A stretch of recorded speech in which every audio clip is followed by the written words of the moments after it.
अब आप सुनिए,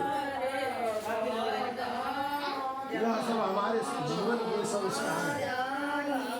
सबसे पहले जब व्यक्ति गर्भ में पड़ता है तो गर्भ संस्कार कहलाता है। उसी तरह से जन्म जब जन्म लेता है तो जातकर्म संस्कार होता है।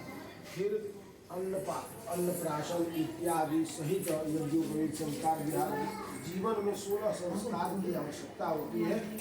यह जीवन जीने के तरीके का एक रोपण है। जब समय उम्र आता जाएगा वैसे वैसे जो है संस्कार जो है अंत में जो अंतिम संस्कार होता है ना, मृत्यु पर है ना, वह सबसे अंतिम संस्कार। उसी काल में जब हमारा विवाह आदि होने के बाद से, संतान आदि होने के बाद से शिक्षा काल का उनका समय जब चल लेता है तो वानप्रस्थ एक संस्कार होता है। वानप्रस्थ आश्रम को जाते हैं तो उसमें क्या होता है कि वह परमात्मा के सन्निकट होने लगता है। देवी देवता और जो है उनसे जो है अपना जो होता है कि उनसे सन्निकटता बहुत बढ़ जाती है, उनके ऊपर विश्वास जागृत हो जाता है। अभी तक तो पढ़ने में, फिर कमाने में, फिर बच्चों के पालने में चला जाता है।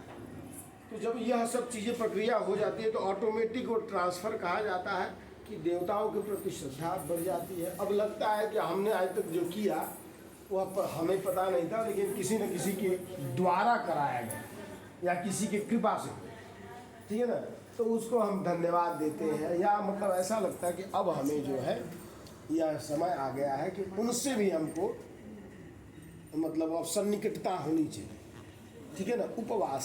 उपवासा मतलब कि मतलब सन्निकट बैठना। उप मतलब समीप और वास मतलब बैठना। जो कहते हैं ना उपवास कर रहे हैं, तो शाब्दिक अर्थ क्या है? तो उप मतलब वास और उपवास मतलब वास मतलब निवास करना।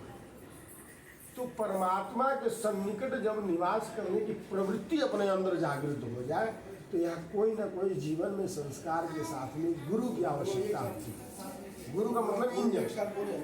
अभी तक डीजल था, पेट्रोल था, वह था या जो भी था, अभी इलेक्ट्रिक इंजन आ गए तो क्या हो गया, जीवन चेंज हो गया, ठीक है ना।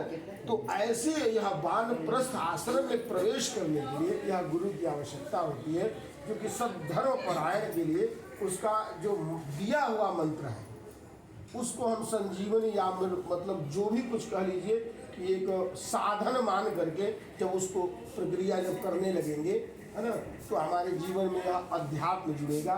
फिर भगवान की कृपा होगी और हम और ज़्यादा उसमें प्रवृत्त होंगे।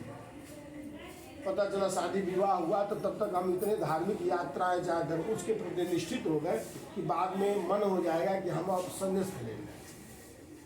मतलब संन्यास मतलब घर बार क्या करके बाहर नहीं चलेगा। संन्यास मतलब जिस भोग वृत्ति, जब मतलब कि जिस चीज़ से हमको प्रेम था और जो साधन था हमारे जीवन का, वह हमारे जीवन से अनुरक्ति हो जाए।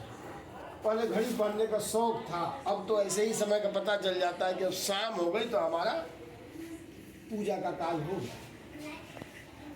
पक्षियाँ चहचहाने लगी तो अब वह प्रकृति के साथ जुड़ने लगा।